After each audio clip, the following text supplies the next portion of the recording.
ডিমের এরকম একটি রেসিপি থাকলে গরম ভাতে কিন্তু বেশ ভালো লাগবে। আজকের সম্পূর্ণ ভিডিওটি দেখার অনুরোধ রইল। ভালো লাগলে অবশ্যই পাশে থেকে যাওয়ার অনুরোধ রইল। Hello everyone, welcome back to my channel. আশা করি সকলে খুব ভালো আছেন, আমিও ভালো আছি। তো চলুন আজকে সম্পূর্ণ ভিডিওটি শুরু করা যাক। প্রথমেই কড়াই গরম হলে দিয়ে দিয়েছি পরিমাণ মতো সরিষার তেল। আজকের রেসিপিটি তৈরি করার আগে আমি প্রথমেই বলে রাখি, আজকের রেসিপিটি কিন্তু বেশ স্পাইসি একটি রেসিপি তৈরি করা হবে। একদমই স্বাস্থ্যকর বলা যাবে না, কিন্তু বেশ মুখরোচক, খেতে কিন্তু খুব ভালো লাগবে। সরিষার তেল গরম হলে প্রথমেই দিয়ে দেব হচ্ছে রসুন কুচি ফ্রাই হয়ে এলে দিয়ে দেব হচ্ছে কেটে রাখা পেঁয়াজগুলোকে। রসুন এবং পেঁয়াজগুলোকে খুব ভালো করে কিন্তু ফ্রাই করে নিতে হবে। ডিমের এই রেসিপিটি বেশ ঝালঝাল টকটক মুখরোচক একটি রেসিপি তৈরি হবে, কিন্তু খেতে অসাধারণ স্বাদ হয়। গরম ভাতে একবার ট্রাই করতে পারেন, আশা করি সকলের খুব ভালো লাগবে। এখানে দেখতেই পাচ্ছেন রসুন এবং পেঁয়াজগুলোকে আমার কিন্তু খুব ভালো করে ফ্রাই করে নিতে হবে। ফ্রাই করার সময় আরেকটি জিনিস মাথায় রাখতে হবে, যেন পেঁয়াজগুলো বা রসুনগুলো পুড়ে না যায়। এখানে পেঁয়াজ এবং রসুনগুলোকে ফ্রাই করে নিচ্ছি।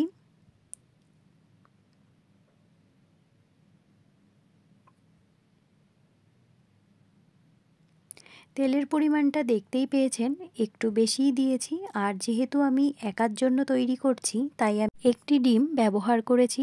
আপনারা আপনাদের পরিবারের সদস্য অনুযায়ী ডিমের পরিমাণ এবং পেঁয়াজ রসুন সম্পূর্ণ উপকরণগুলোর পরিমাণই ব্যবহার করবেন। এখানে দেখতে পাচ্ছেন পেঁয়াজ এবং রসুনগুলো কিন্তু মোটামুটি ফ্রাই হয়ে এসেছে। এবার দিয়ে দেব হচ্ছে কেটে রাখা লঙ্কা। আমি প্রথমেই রেসিপি শুরু করার সময় বলেছি ঝালঝাল টকটক রেসিপি হবে, সেক্ষেত্রে আমি এখানে লঙ্কার পরিমাণ একটু বেশি দিয়েছি। যেহেতু ঝালের পরিমাণ প্রথমেই বলেছি বেশি হবে, কিন্তু ঝালটা সম্পূর্ণ অপশনাল। আপনারা আপনাদের পরিমাণ মতো যেমন ঝাল খাবেন সেরকমই ঝালের পরিমাণ ব্যবহার করবেন। দিয়ে দিলাম হচ্ছে জিরের গুঁড়ো, আর দিয়ে দেব হচ্ছে শুকনো লঙ্কার গুঁড়ো। এখানে আর কোনো গুঁড়ো মশলা আমি ব্যবহার করব না, বা এখানে আপনারা হলুদ গুঁড়ো চাইলে ব্যবহার করতে পারেন, কিন্তু আমি এখানে কোনো হলুদ গুঁড়ো ব্যবহার করিনি।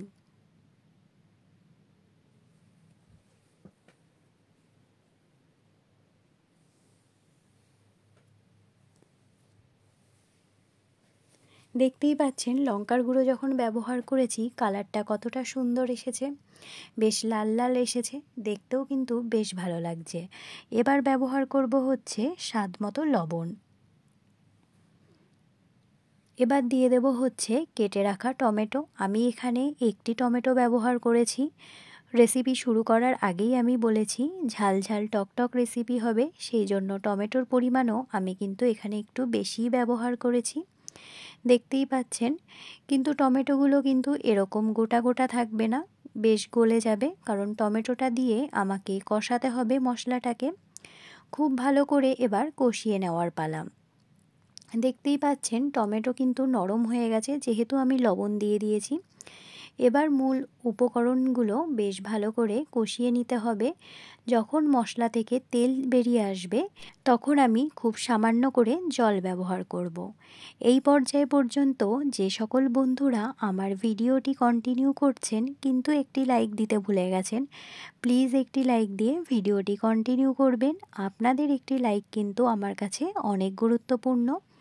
এই পর্যায়ে খুব সামান্য পরিমাণ ধনেপাতা আমি ব্যবহার করেছি।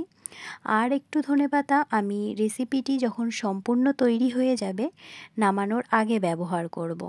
দেখতেই পাচ্ছেন মশলাটা থেকে কিন্তু বেশ ভালো তেল ছেড়ে এসেছে। খুব সামান্য এখানে জল ব্যবহার করব। এখানে একবারে অনেকটা জল ব্যবহার করা যাবে না, তাহলে কিন্তু স্বাদটা নষ্ট হয়ে যাবে। দেখতেই পেলেন আমি খুব সামান্য পরিমাণ কিন্তু জল ব্যবহার করেছি। জলটা দিয়ে আবার কিছুক্ষণ কিন্তু বেশ ভালো করে মশলাটা সমেত উপকরণগুলোকে কষিয়ে নিতে হবে। এই রান্নাটা কিন্তু আমার কাছে অনেক প্রিয় এবং অনেকটা গুরুত্বপূর্ণ। কেন গুরুত্বপূর্ণ বলছি, তার কারণ হলো এই রেসিপিটি কিন্তু আমার মার হাতের একদম সেরা একটি রান্না। হয়তো আমি আজকের রেসিপিটি রান্না করার সময় মায়ের মতো হাতের স্বাদ আনতে পারিনি, কিন্তু এই রেসিপিটি কিন্তু আমার মার তৈরি করা একটি খুব একটি ফেমাস আইটেম ছিল। তার মধ্যে একটি, দেখতেই পাচ্ছেন জল দেওয়ার পর যখন কষিয়ে নিয়েছি বেশ কিন্তু আবার একটু তেল তেল মতো মশলা থেকে বেরিয়ে এসেছে, তখন আবার কিছু সামান্য জল ব্যবহার করেছি।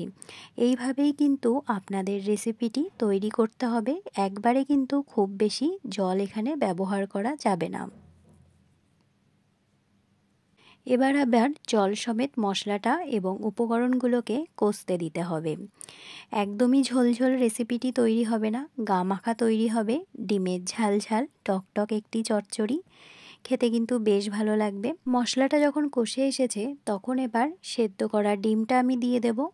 ডিম এখানে আমি আগের থেকে ভেজে নিইনি, চাইলে আপনারা ডিমটা হালকা ফ্রাই করে নিতে পারেন, কিন্তু ডিম এখানে আলাদা করে ভাজার প্রয়োজন নেই, যেহেতু মশলা সমেত ডিমটাকে আমার কষাতে হবে। ডিমের মধ্যে সমস্ত উপকরণগুলোই খুব ভালো করে ঢুকে যাবে, সেক্ষেত্রে ফ্রাই করার কোনো প্রয়োজন নেই। আমি প্রথমেই বলেছি আমার একার জন্য রেসিপিটি তৈরি করেছি, সেক্ষেত্রে আমি একটি ডিমই ব্যবহার করেছি।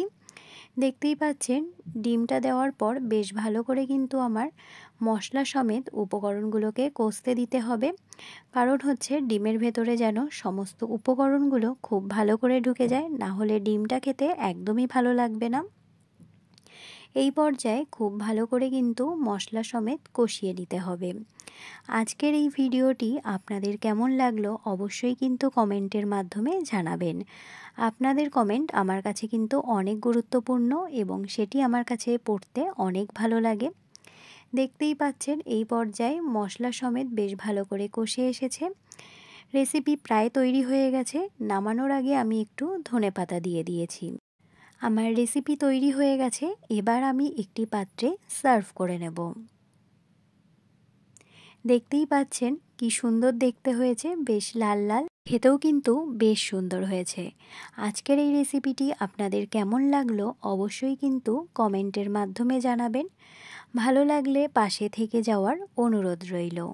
আজকের ভিডিওটি আমি এভাবেই শেষ করছি, অন্য কোনো দিন অন্য কোনো ভিডিওর সাথে দেখা হবে। ততক্ষণ সকলে ভালো থাকবেন, সুস্থ থাকবেন আর অবশ্যই নিজেদের খেয়াল রাখবেন। নমস্কার।